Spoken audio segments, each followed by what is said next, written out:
Hello दोस्तों, कैसे हैं आप लोग। उम्मीद करते हैं बेहतर होंगे, हेल्दी होंगे। दोस्तों, आज हम लोग डिस्कस करेंगे जामिया मिलिया इस्लामिया BA LLB 2018 का पेपर। दोस्तों, डिस्कशन शुरू करने से पहले मेरी आप लोगों से एक रिक्वेस्ट है, अगर आप लोगों ने मेरा चैनल सब्सक्राइब नहीं किया है तो प्लीज़ सब्सक्राइब कीजिए और अपने दोस्तों में भी शेयर कीजिए, जिससे वो लोग इससे बेनिफिट उठा सकें। दोस्तों, एक यूट्यूब टेलीग्राम चैनल है, ठीक है, इसका डिस्क्रिप्शन में लिंक आपको मिलेगा, वो आप लोग ज्वाइन कीजिए, जिससे आप लोगों को वहाँ पे बहुत सारे क्विज़ डालते हैं, डेली डालते हैं 20 से 30 क्वेश्चन, ठीक है। आप लोग उन क्विज़ को इसी BLLB से रिलेटेड, ठीक है, आप वो जाइए, उन लोगों वो क्विज़ खेलिए जाके, ठीक है दोस्तों। चलिए दोस्तों, डिस्कशन शुरू करते हैं। दोस्तों, पहला क्वेश्चन है, what is the maximum age for joining national pension scheme. मतलब नेशनल पेंशन स्कीम को ज्वाइन करने के लिए कितनी मैक्सिमम एज होना चाहिए। दोस्तों, ये है 18 to 65 ईयर्स। पहले ये 60 ईयर्स एज इसकी थी मैक्सिमम एज, अब हो गई है 65 ईयर्स, ठीक है। इसमें इंडियन सिटीजन और ओवरसीज सिटीजन ऑफ इंडिया, उनके लिए भी इनमें अब ये अलाउ कर दिया गया है, ठीक है दोस्तों। कितनी एज है इसकी अब? 65 ईयर्स, ठीक है। क्वेश्चन नंबर सेकेंड है दोस्तों, which city become fully women operated station. ये दोस्तों 2018 का करंट का इशू है। ये था दोस्तों जयपुर।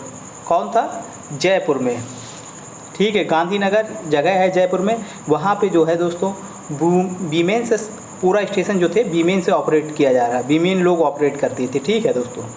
क्वेश्चन नंबर थर्ड है, who among the following has been conferred with the Ashoka Chakra on 69 Republic day parade.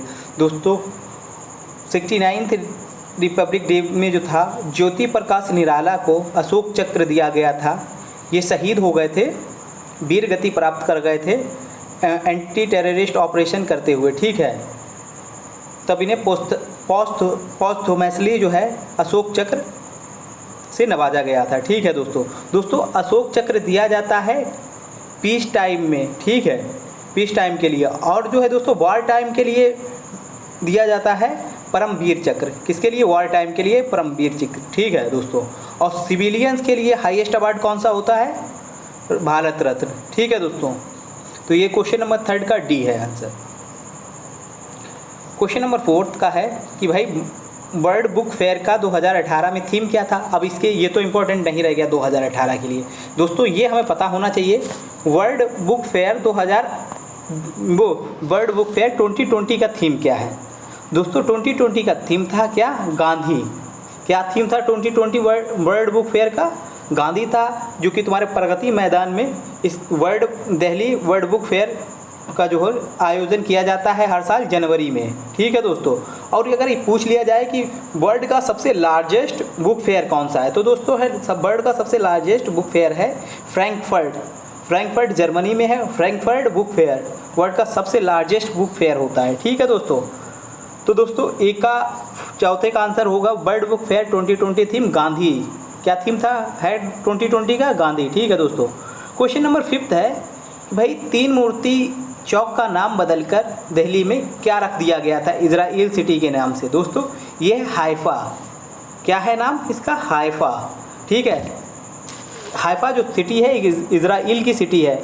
ये वर्ल्ड वॉर सेकेंड के टाइम हमारे देश के बहुत से जवान जो थे अलाइड पावर की तरफ से लड़ने के लिए गए थे और वो वहाँ पे वीर गति प्राप्त हो गए थे, ठीक है। तो उसी की याद में ये जो है हाइफा का नाम दिया गया है। तीन मूर्ति चौक को बदलकर हाइफा नाम रख दिया गया था दोस्तों। अब प्रेजेंट टाइम में ये उस समय का करंट अफेयर था, लेकिन अब प्रेजेंट टाइम में एक ऐसा जो है इजराइल ने अपनी एक स्ट्रीट का नाम जो है किसके नाम से रख दिया, अगर ये पूछ लिया जाए तो दोस्तों इजराइल ने अपनी एक स्ट्रीट का तेल अबीब, मतलब जो वहाँ इजराइल की कैपिटल है तेल अबीब, उसने जो है एक स्ट्रीट का नाम रविंद्रनाथ टैगोर के नाम से रखा है। किसके नाम से? रविंद्रनाथ टैगोर। ये इंपॉर्टेंट है आपके लिए। क्या है? तेल अबीब में एक स्ट्रीट का नाम इजराइल ने रविंद्रनाथ टैगोर रखा है, ठीक है दोस्तों। क्वेश्चन नंबर सिक्स है कि भाई कौन सी फिल्म जो थी ग्लोबल सस्टेनेबिलिटी अवार्ड जो है जीता है, जिसने ठीक है अवार्ड से दिया गया है। Global sustainability film award in London, मतलब किसे दिया गया था? तो दोस्तों ये तो अब हमारे लिए इम्पोर्टेंट नहीं रह गया। अब इम्पोर्टेंट रह गया कि भाई 2019 में, क्योंकि अभी तो दिए नहीं गए, ठीक है, 2019 में जो है ग्लोबल सस्टेनेबिलिटी फिल्म अवार्ड किसे अब दिया गया, ठीक है दोस्तों, ये दिया गया था टर्निंग टाइड्स को। कौन सी फिल्म को दिया गया था? Turning tides. 2019 में टर्निंग टाइड्स को दिया गया था, ठीक है दोस्तों। 7th का टर्निंग टाइड्स 2019 में जो है ग्लोबल सस्टेनेबिलिटी अवार्ड से नवाजा गया। कौन सी film? Turning tides. Question number 7 है दोस्तों कि इंडिया का पहला मैडम तसाउद म्यूजियम कहाँ, किस सिटी में इनॉग्रेट किया गया था, अनबिल्ड किया गया? दोस्तों ये पहली बात तो पता होना चाहिए कि मैडम तसाउद म्यूजियम क्या होते हैं। दोस्तों मैडम जो मैरी तसाउद जो थी एक बैक्स स्कल्पचर थी, ठीक है, बैक्स स्कल्पचर को मतलब बनाती थी, ठीक है। तो उनकी याद में ये बैक्स स्टैचू बनाए जाते हैं, ठीक है, उन्हीं को हम तसाउद म्यूज़ियम बोलते हैं, ठीक है दोस्तों। ये दिल्ली में पहला म्यूज़ियम जो था खुला था, लेकिन ठीक है, जो पहला बैक्स स्टैचू बना था मतलब, ठीक है, ये बना था 1985 में लंदन, 1835 में बैक्स स्कल्पचर मैरी तसाउद के नाम से, ठीक है। कौन स्कल्पचर थी? मैरी तसाउद, ठीक है। ये दिल्ली में पहला म्यूज़ियम खुला था, फर्स्ट मैडम तसाउद म्यूज़ियम, कहाँ? दिल्ली में। क्वेश्चन है कि भाई इंडियन क्रिकेटर जो हैं 2018 अंडर 19 वर्ल्ड कप के कैप्टन का नाम क्या था?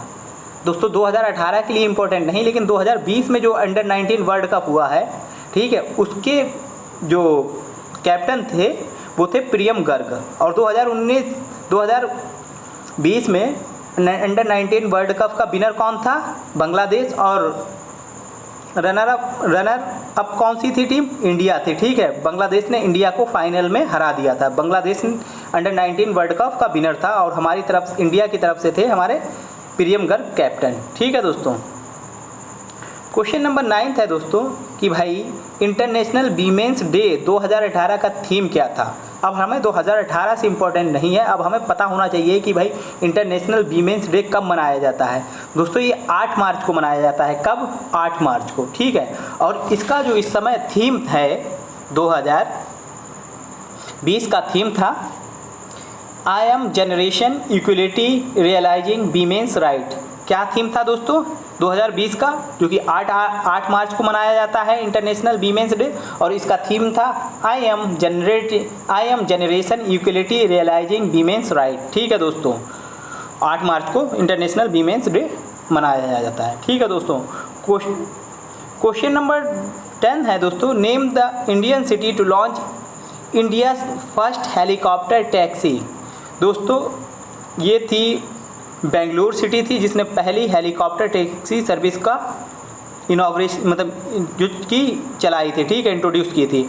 लेकिन दोस्तों ये अगर पूछ दिया जाए कि 2020 में अभी रिसेंटली जुलाई में किस स्टेट ने इंट्रा स्टेट मतलब एक स्टेट में ही अब जो है चॉपर सर्विस स्टार्ट की, मतलब हेलीकॉप्टर सर्विस स्टार्ट की है एक प्लेस से दूसरे प्लेस में जाने के लिए, किस स्टेट ने? देखो उत्तराखंड ने दोस्तों, क्या है, उत्तराखंड ने चॉपर सर्विसेज स्टार्ट की है। जैसे देहरादून से लेके न्यू टहरी एक जगह है देहरादून में, ठीक है, देहरादून से लेके टहरी तक, ठीक है, चॉपर सर्विसेज स्टार्ट की, मतलब हेलीकॉप्टर सर्विसेज स्टार्ट कर दी हैं एक विद इन द स्टेट, ठीक है। कौन सा स्टेट है? उत्तराखंड। किस स्कीम के तहत ये सर्विसेज स्टार्ट हुई हैं? उड़े देश का आम आदमी, ठीक है, उड़ान स्कीम के तहत जो है उत्तराखंड ने intra state helicopter service start की हैं, ठीक है। किस स्कीम के तहत? उड़े देश का आम नागरिक रीजनल कनेक्टिविटी स्कीम के तहत, ठीक है दोस्तों, उत्तराखंड ने। अब दोस्तों क्वेश्चन नंबर 11 है दोस्तों, ये जो है इंग्लिश का जो है आपको तौसीफ़ कराएगा, तौसीफ़ भाई कराएंगे, ये हम नहीं कराएंगे। तो दोस्तों चलते हैं अदर क्वेश्चन पे जो कि हमें करने हैं। दोस्तों क्वेश्चन नंबर 19 पे चलते हैं।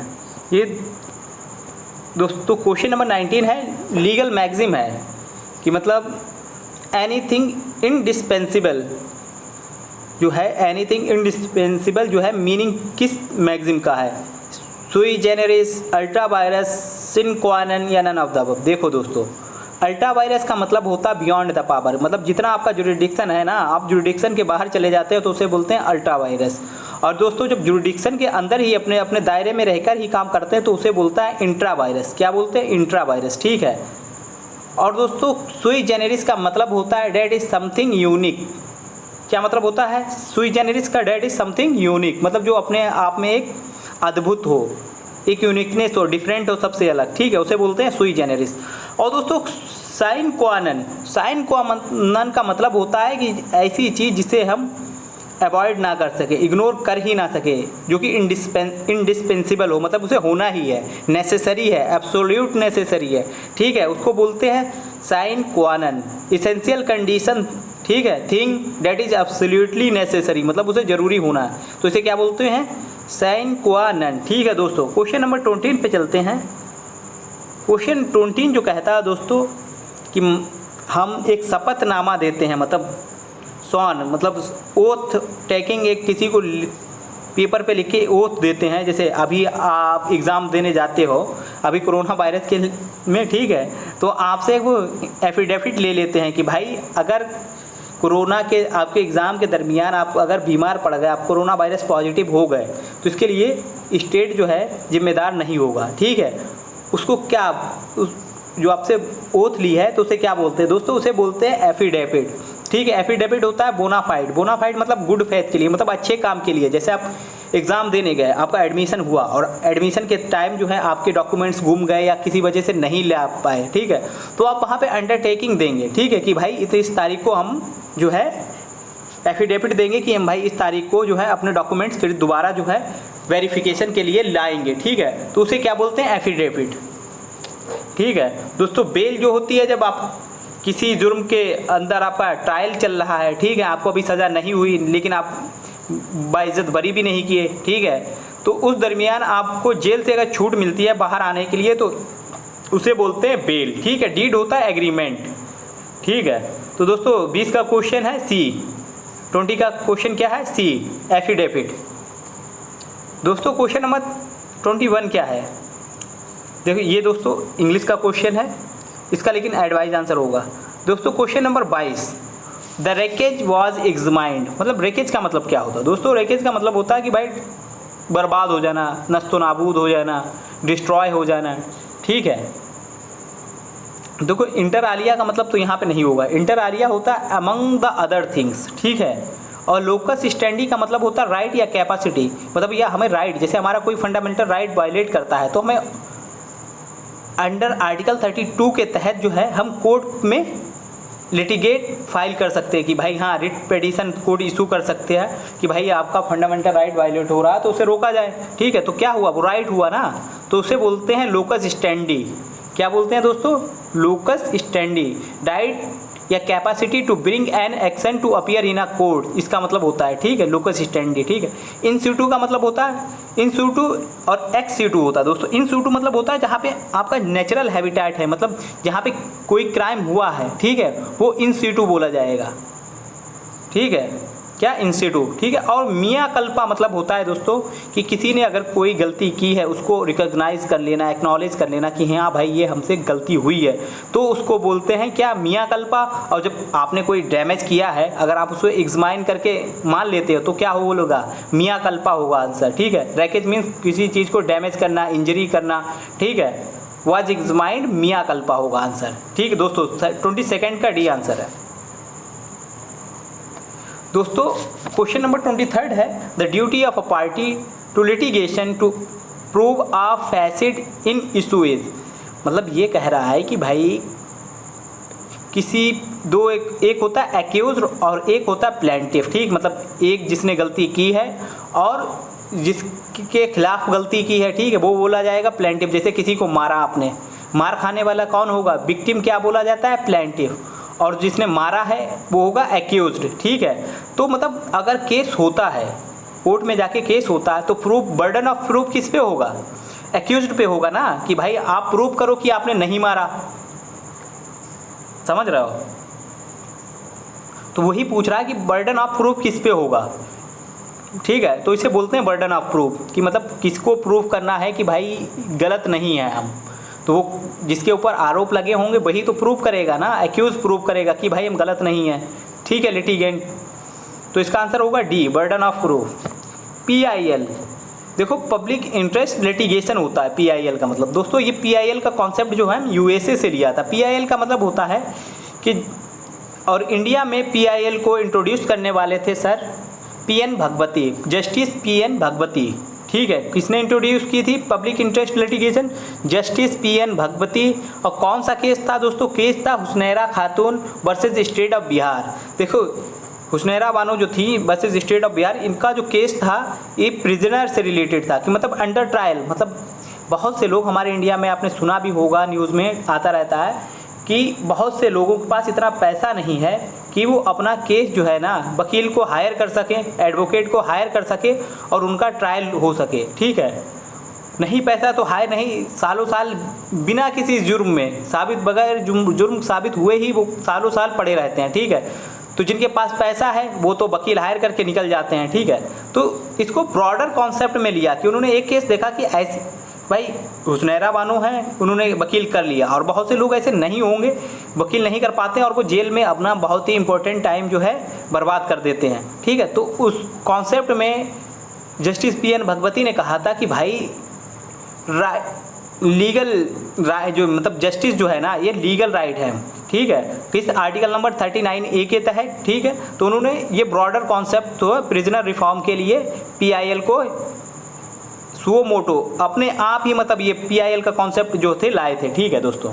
PIL क्वेश्चन नंबर 24 का A, public interest litigation.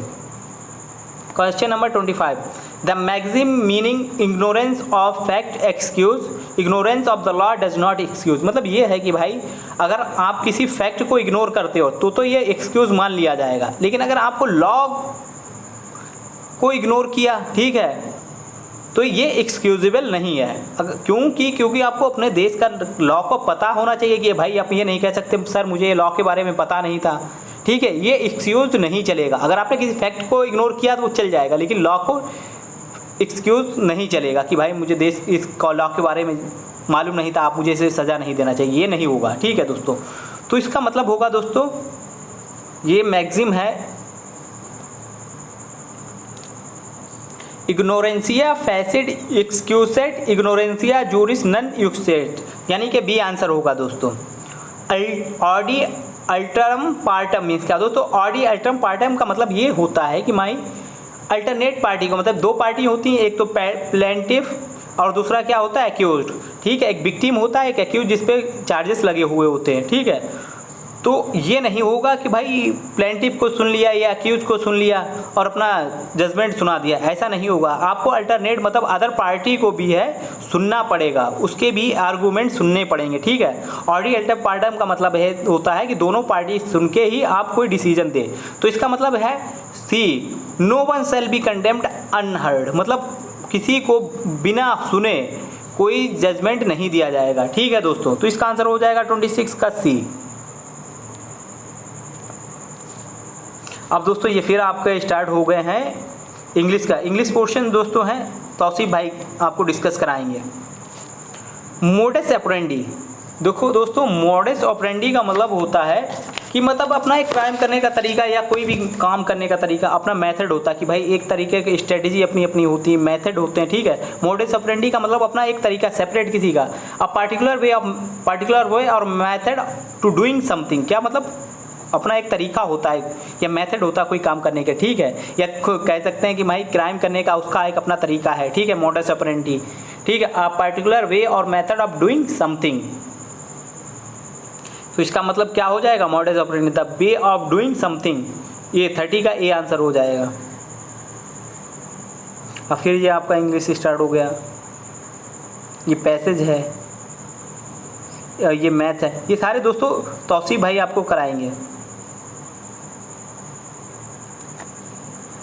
Which one of the following fundamental right was described by doctor Ambedkar as the heart and soul of the constitution, मतलब डॉक्टर अम्बेडकर सर ने मतलब किस फंडामेंटल राइट को कहा था ये हार्ट और सोल है कॉन्स्टिट्यूशन की। दोस्तों ये आर्टिकल था आपका कॉन्स्टिट्यूशनल रेमेडीज, आर्टिकल नंबर 32, कि अगर आपका कोई राइट वायलेट होता, अगर उसके लिए रेमेडीज़ नहीं है, ठीक है, तो भाई कोई मतलब ही नहीं है, राइट देने का कोई मतलब ही नहीं है ना, कि भाई अगर कोई राइट वायलेट करता है, अगर उसको सज़ा ना मिले, ठीक है, तो उसका कोई मतलब ही नहीं है फंडामेंटल राइट का, ठीक है। तो आर्टिकल नंबर 32 जो है कॉन्स्टिट्यूशनल रेमेडीज़, तो ये रेमेडी प्रोवाइड कराता है। और ये सुप्रीम कोर्ट का, जैसे आपको कोई लॉ मतलब आपका फंडामेंटल राइट वायलेट होता है तो आप आर्टिकल नंबर 32 के तहत सुप्रीम कोर्ट डायरेक्ट जा सकते हैं, ठीक है। और आर्टिकल नंबर 226 के तहत आप हाई कोर्ट में जा सकते हैं अगर आपका कोई right to fundamental right violate होता है, ठीक है दोस्तों। तो ये कौन सा था दोस्तों, राइट टू कॉन्स्टिट्यूशनल रेमेडीज़ को heart and soul of the constitution doctor B.R. Ambedkar sir ने बोला था। क्वेश्चन नंबर 52 है दोस्तों, which of the following is presided over by person who is not a member of the White House. मतलब ये कहता है कि भाई ऐसा कौन सा हाउस है, ठीक है, जो प्रिसाइड किया जाता है उस शख्स से, उस पर्सनालिटी से जो कि खुद उस हाउस का मेंबर नहीं होता है। दोस्तों ये देखो, लोकसभा स्पीकर होता, वो भी लोकसभा में जो मेंबर होता है वही स्पीकर बनता है, ठीक है। और लेजिस्लेटिव काउंसिल ऑफ स्टेट, इसका भी मेंबर होता है। राज्यसभा में दोस्तों ये होता है वाइस प्रेसिडेंट। राज्यसभा में चेयरमैन कौन होता है, वाइस प्रेसिडेंट होते हैं, ठीक है। और वाइस प्रेसिडेंट लोकसभा पार्लियामेंट के मेंबर नहीं होते हैं, ठीक है। पार्लियामेंट के 3 लोग होते हैं मेंबर, एक तो लोकसभा में जितने मेंबर हैं वो, राज्यसभा में मेंबर हैं वो, और प्रेसिडेंट जो कि है पार्लियामेंट का मेंबर होता है। और वाइस प्रेसिडेंट पार्लियामेंट के मेंबर नहीं होते हैं, वो अपने ऑफिस की वजह से चेयरमैन बनते हैं, by virtue of his office, ठीक है। वाइस प्रेसिडेंट जो है राज्यसभा के चेयरमैन होते हैं वो, लेकिन राज्यसभा के और ना कि लोकसभा के मेंबर होते हैं, ठीक है दोस्तों। क्वेश्चन नंबर 52 का C, which constitutional amendment act has provided for compulsory education for children 6 to 14 years of age. दोस्तों ये 86 कॉन्स्टिट्यूशनल अमेंडमेंट हुआ था, उसमें ये कहा गया था कि 6 साल से लेके 14 साल बच्चों को कंपलसरी एजुकेशन जो है प्रोवाइड की जाए। और ये फंडामेंटल ड्यूटी भी बना दी गई थी। जैसे पार्ट 4 में ये फंडामेंटल ड्यूटी है माँ बाप के लिए कि अपने बच्चों को 6 से 14 साल तक एजुकेशन प्रोवाइड कराएं। और ये स्टेट की भी duty, directive principle of state policy में ये भी प्रोविज़न डाला गया कि स्टेट को इस तरीके की फैसिलिटीज़ प्रोवाइड कराना है बच्चों को फ्री में फैसिलिटीज़ प्रोवाइड कराना है 6 साल से 14 साल के बच्चों को एजुकेशन के लिए, ठीक है। और आर्टिकल नंबर 21A ऐड किया गया था 86 कॉन्स्टिट्यूशनल अमेंडमेंट में, और ये कहा गया था उस आर्टिकल में फंडामेंटल राइट है आर्टिकल नंबर 21A, जिसमें ये कहा गया कि सारे बच्चों को 6 साल से लेके 14 साल तक free and compulsory education provide की जाएगी, ठीक है दोस्तों। तो कौन सा कॉन्स्टिट्यूशनल अमेंडमेंट था, 86 कॉन्स्टिट्यूशनल अमेंडमेंट। ये फंडामेंटल राइट भी है, फंडामेंटल ड्यूटीज़ भी है, और directive principle of state policy में भी इसका प्रोविज़न है, ठीक है। Question number 54, a major portion of constitution of India is derived from. दोस्तों ये तो कहना कि भाई कि मेजर पोर्शन किससे लिया गया, कॉन्स्टिट्यूशन ऑफ यूके, मतलब ब्रिटेन से भी बहुत से प्रोविज़न लिए गए, और गवर्नमेंट ऑफ इंडिया एक्ट 1935 से भी लिए गए, ठीक है। कॉन्स्टिट्यूशन ऑफ यूएसए से भी लिए गए, लेकिन जो मेजर पोर्शन है ना वो कॉन्स्टिट्यूशन ऑफ यूके और गवर्नमेंट ऑफ इंडिया एक्ट दोनों से लिए गए हैं। देखिए कॉन्स्टिट्यूशन ऑफ यूके से लिए गए हैं प्रोविज़न, जैसे आपका parliamentary form of government UK से लिया गया, ठीक है। जुडिशरी लिया गया, सिंगल सिटीजनशिप लिया गया है आपका, और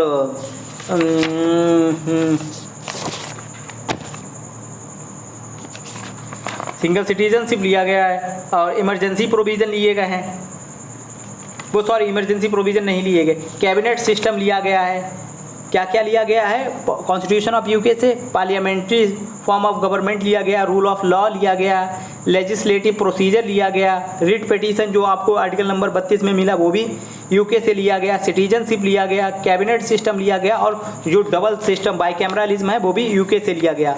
और दूसरी तरफ है आर्टिकल वो गवर्नमेंट ऑफ इंडिया एक्ट 1935, इससे भी बहुत सारे प्रोविज़न लिए गए, जैसे एडमिनिस्ट्रेटिव लेजिस्लेशन, ठीक है, इमरजेंसी प्रोविज़न 1935 से लिए गए, पब्लिक सर्विस कमीशन 95 से लिया गया, जुडिशरी जो है 95 से लिया गया, फेडरल स्कीम और ऑफिस ऑफ गवर्नर 1935 से लिया गया, ठीक है। और यूएसए से भी लिया गया और आपका यूएसएसीए लिया गया, क्या नाम, इंडिपेंडेंट जुडिशरी लिया गया है, और फंडामेंटल राइट लिए गए हैं। तो इसमें कह सकते हैं कि नए article number constitution of UK से मेजर पोर्शन लिया गया है, और फिर उसके बाद यार ये तो गवर्नमेंट ऑफ इंडिया एक्ट से भी कह सकते हैं कि हाँ लिया गया, दोनों पता नहीं अब। ठीक है दोस्तों, तो इसका आंसर आप गवर्नमेंट ऑफ इंडिया एक्ट 1935 से ले लेना। ठीक है, क्वेश्चन नंबर 54 का सी आंसर है। The minimum age prescribe for election as a member of panchayat, मतलब पंचायत के लिए कितनी एज होती है, कितनी एज होना चाहिए जो कि कंटेस्ट कर सकते हो ऑफ इलेक्शन। ठीक है दोस्तों, इसके लिए 21 साल एज होती है। और दोस्तों लोकसभा और member of legislative assembly MLA के लिए, लोकसभा एमपी के लिए 25 साल एज होती है, और राज्यसभा एमपी के लिए और लेजिस्लेटिव काउंसिल ऑफ स्टेट के लिए भी 30 साल एज होती है। कितनी एज होना चाहिए? 30 साल के अगर हो तो आप कंटेस्ट कर सकते हो इलेक्शन राज्यसभा के लिए और मेंबर ऑफ लेजिस्लेटिव काउंसिल के लिए। ठीक है, और लोकसभा के लिए आपको 25 साल की एज होना चाहिए, और एमएलए के लिए भी आपकी 25 साल एज होना चाहिए। ठीक है दोस्तों ये क्वेश्चन है 56। Corruption charge against the civil servant of central government are proved by. दोस्तों अगर किसी सिविल सर्वेंट के खिलाफ चार्जेस लगते हैं ना, तो वो प्रूव किए जाते हैं, मतलब उसकी इन्वेस्टिगेशन की जाती है सेंट्रल विजिलेंस कमिश्नर के द्वारा। किसने? सेंट्रल विजिलेंस करप्शन, ये दोस्तों है एंटी करप्शन बॉडी है। ठीक है, सेंट्रल विजिलेंस कमीशन, जो कि 2003 में इसको स्टैच्यूटरी बॉडी का, मतलब 2030 को एक पार्लियामेंट के एक्ट के तहत इसको मतलब स्टैच्यूटरी स्टेटस दे दिया गया है। लेकिन ये तो 90 संथानम कमेटी के द्वारा जो इसका प्रोविज़न आया, पहले ये एग्जीक्यूटिव बॉडी थी, लेकिन अब जो है 2003 से स्टैच्यूटरी बॉडी हो गई है। और दोस्तों प्रेजेंट टाइम में हमारे सेंट्रल विजिलेंस कमिश्नर कौन है? संजय कोठारी। कौन है? संजय कोठारी। ठीक है दोस्तों, तो 56 का आंसर है C. The prime minister of India is elected by majority party in the Lok Sabha. दोस्तों यही आंसर होगा कि भाई प्राइम मिनिस्टर जो होता है इलेक्टेड बाय लोकसभा होता है, नहीं, elected by majority party in the Lok Sabha. ठीक आंसर क्वेश्चन नंबर 57 का सी आंसर है। Question number 58, which of the following chief justice of India acted as a president of India, मतलब कौन से चीफ जस्टिस थे जो प्रेसिडेंट ऑफ इंडिया भी बने? दोस्तों ये थे justice M Hidayatullah. Question number 59 का सी। क्वेश्चन नंबर 58 का सी 59 का है दोस्तों, who is the chairman of NITI Aayog. दोस्तों प्राइम मिनिस्टर जो होता है ना, वो ऑटोमेटिकली चेयरमैन किसका हो जाता है? नीति आयोग का। कोई भी प्राइम मिनिस्टर बनेगा, A to Z, Modi ji बने या राहुल गांधी या कोई भी आने वाले टाइम में जो भी प्रधानमंत्री बनेगा ना, वो ऑटोमेटिकली चेयरमैन हो जाएगा नीति आयोग। क्यों? क्योंकि by virtue of his office, अपने ऑफिस की वजह से। ठीक है, प्राइम मिनिस्टर होता है। ठीक है दोस्तों, 59 का A prime minister. Question number 60, which is the only state of India to have common civil code. जैसे directive principle of state policy में यूनिफॉर्म सिविल कोड की बात की गई। किसमें? Directive principle of state policy article number 44 में किसकी बात की गई? बात की गई है आपकी यूनिफॉर्म सिविल कोड। जैसे अभी हिंदू लोग जो हैं, हिंदू भाई हैं, वो हिंदू सक्सेशन एक्ट इस एक्ट के तहत से मतलब अपने सारे फंक्शन जो हैं मतलब रेगुलेट करते हैं। ठीक है, मुस्लिम जो है सरिया लॉ के हिसाब से करते हैं, क्रिश्चियन अपने पर्सनल लॉ है। ठीक है, बुद्धिज्म उनका अपना पर्सनल लॉ है। लेकिन गोवा में एक ऐसा प्रोविज़न है, कॉमन सिविल कोड है, सबके जितने भी सिविल फंक्शन है ना, वो एक उनका बना दिया गया। गोवा ने यूनिफॉर्म सिविल कोड की तरह एक कॉमन सिविल कोड बना दिया गया कि जो भी हिंदू, मुस्लिम, सिख, ईसाई जो हैं, कॉमन सिविल कोड के जरिए के तहत ही सारे लोगों के फंक्शन मतलब जो भी हैं अफेयर्स हैं रेगुलेट किए जाएंगे। कॉमन सिविल कोड के द्वारा ही जो भी हिंदू, मुस्लिम, सिख, ईसाई के अफेयर्स हैं वो किससे रेगुलेट किए जाएंगे? कॉमन सिविल कोड की। ना कि मुस्लिम के लिए अपना सरिया होगा, हिंदू के लिए हिंदू सक्सेशन एक्ट या दूसरे हैं। ठीक है, क्रिश्चियन के लिए अदर लॉ नहीं होगा, सबका कॉमन एक लॉ होगा है। मतलब कहाँ है ये? गोवा में। ठीक है, क्वेश्चन नंबर फिर 60 का D answer Goa. Principle question number 61 का लीगल रीजनिंग आ गई दोस्तों। क्वेश्चन नंबर 61 का प्रिंसिपल है, attempt is an act done with an intent to commit crime and forming part of the series of act which would constitute actual commission of the crime if not interrupted। मतलब ये दोस्तों कहा गया है कि अगर कोई क्राइम करता है और उसके लिए सारा बंदोबस्त कर लेता है और उसको मतलब एग्जीक्यूट भी कर देता है, जैसे आपने को सोच लिया कि हमें किसी का मर्डर करना है, आप गन भी लिया है, उसके साथ बुलेट भी लिया है और आपने उसे टारगेट लगा दिया। टारगेट लगाने के बाद जब आपने ट्रिगर दबाया ना वो, और गन जो है किसी तरीके से फेल हो गई, इंटरप्ट हो गई, लेकिन आपने क्या कर दिया, आपने तो था पूरा कोशिश कर ली थी, लेकिन वो ऐन वक्त पे गन जो है धोखा दे गई, तो आपने क्या किया, आपने अटेम्प्ट कर लिया। ठीक है, अटेम्प्ट टू मर्डर के चार्जेस आपके ऊपर लगेंगे। ठीक है, जैसे कोई आदमी रोड पे जा रहा था और उसने किसी के पॉकेट में हाथ डाल दिया और उसके पॉकेट में पैसे नहीं थे, लेकिन उसने क्या कर दिया, उसने अटेम्प्ट टू थेफ्ट कर दिया है। ठीक है, ये बताता कि भाई अटेम्प्ट के बारे में इसमें प्रिंसिपल में बता दिया गया। अब क्वेश्चन है, I intending to it murder B by poison purchases, मतलब किसी ने, ये है उसने पॉइजन खरीदा, ठीक है, बी को मारने के लिए, और उसकी बियर और उसके एक ग्लास की में जो है वो जहर जो था मिला भी दिया और उसे सर्व कर दिया, लेकिन जो उसे सर्व करने के लिए जा रहा था उसका डिसबैलेंस हुआ और वो जो पॉइजन था वो गिर गया। तो इसमें क्या हुआ, उसने पूरा अटेम्प्ट तो कर लिया था ना कि उसे सर्व कर दिया था, लेकिन वो किसी डिसबैलेंस हुआ ग्लास और वो ग्लास गिर गया। तो इससे क्या हुआ कि उसने तो अटेम्प्ट कर लिया, अटेम्प्ट टू मर्डर, तो इसके चार्जेस क्या लगेंगे उसके ऊपर, A has no committed any offence, गलत, A has committed the offence of murder, ये भी नहीं होगा, A has committed the offence of attempt to murder, क्योंकि उसने पूरी कोशिश कर दी, उसके गिलास में जहर भी मिला दिया, वो तो किसी वजह से ग्लास जो है डिसबैलेंस होने की वजह से गिर गया। ठीक है, तो उसने अटेम्प्ट तो कर लिया है ना, तो इसका आंसर होगा A has committed the offence of attempt to murder, 61 का सी आंसर।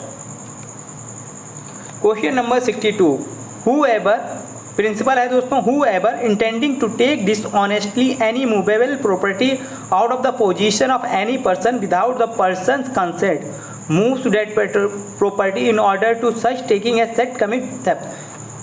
मतलब ये कहता है कि भाई मूवेबल प्रॉपर्टी है और कोई किसी की पोजीशन से, मतलब ये तरीके से इसमें पूरी थेफ्ट की है डिफिनेशन बताई गई कि भाई कोई मूवेबल प्रॉपर्टी है, आप इंटेंट की वजह से आप किसी वो, हाँ आपके दिमाग में भी है कि ये हमें चोरी करना है, मतलब बैड इंटेंशन है, वो आप चोरी कर लेते हो, मतलब वो आप उसकी पोजीशन से दूर ले जाते हो, तो इसका मतलब है कि आपने चोरी कर ली है। ठीक है, दूसरा क्या है दोस्तों, whoever dishonestly misappropriates or convert to his own any movable property shall be punished with imprisonment of either description for a term which may be extend 2 year or with a fine। अब दूसरे में ये बता दिया गया misappropriation, मतलब ये है कि जैसे आपने किसी से पेन मांगा, ठीक है, और पेन उसको याद नहीं रहा और आपने उसे अपनी पोजीशन में ले लिया। ठीक है, तो आपने क्या किया, आपने मिस एप्रोप्रिएशन किया, मतलब उसकी प्रॉपर्टी को अपना बना लिया। ठीक है, मिस एप्रोप्रिएशन। ठीक है, अब फैक्ट क्या है दोस्तों, A takes umbrella belonging to Z, मतलब ए ने जो है जेड से अम्ब्रेला लिया। ठीक है, गुड फेथ में, कोई इंटेंशन नहीं थी चोरी करने की। ठीक है, कि भाई हम बारिश में जा रहे हैं तो हमें अम्ब्रेला दे दो, उसने अम्ब्रेला आपको दे दिया। Believing at time when it took the property belongs to himself, his wife points out, ठीक है, in a good faith believing at the time when it took property belong to himself। ठीक है, his wife points out after some days that the umbrella does not belong to them but to Jed, कि भाई उसकी wife ने कहा, उसने umbrella लिया और उसके वहाँ पे रखा हुआ था, उसकी वाइफ ने कहा कि भाई ये अम्ब्रेला जो है आपका नहीं है, जेड का अम्ब्रेला है, लेकिन उसने ये सुनते हुए भी अम्ब्रेला जो था अपने पास रखा रहा डिसऑनेस्टली, मतलब अगर रखा रहता ऐसे ही तो कोई बात नहीं, उसने डिसऑनेस्टली अपने आप मतलब ये कह दिया कि भाई अब ये अम्ब्रेला देना नहीं, ये मेरी पोजीशन में आ गया। तो अब वो गिल्टी किसका होगा, थेफ्ट का होगा, मिस एप्रोप्रिएशन का गिल्टी होगा, किसका होगा। दोस्तों देखो, उसने पहले जो इसकी इंटेंशन नहीं थी, उसने उसकी पोजीशन से ले लिया कि हाँ हम तुम्हें वापस कर देंगे, लेकिन आने के बाद उसकी नीयत ख़राब हो गई कि अब जो है ये अम्ब्रेला हमें वापस नहीं करना है जेड को। ठीक है, तो उसकी बाद में मिस एप्रोप्रिएशन हुआ। ठीक है दोस्तों, तो इसके लिए गिल्टी क्या होगा, A is a guilty of criminal misappropriation, मतलब यही आंसर हो जाएगा। A guilty of criminal breach of trust नहीं होगा। A is a guilty of theft, ये भी नहीं होगा दोस्तों। ये होगा A is a guilty of criminal misappropriation, मतलब किसी की पोजीशन से कोई चीज़ लाओ और उसे वापस ना करो बैड इंटेंशन के साथ कि हाँ अब इसे वापस ही नहीं करना है, तो उसे बोलते हैं क्रिमिनल मिस अप्रोप्रिएशन।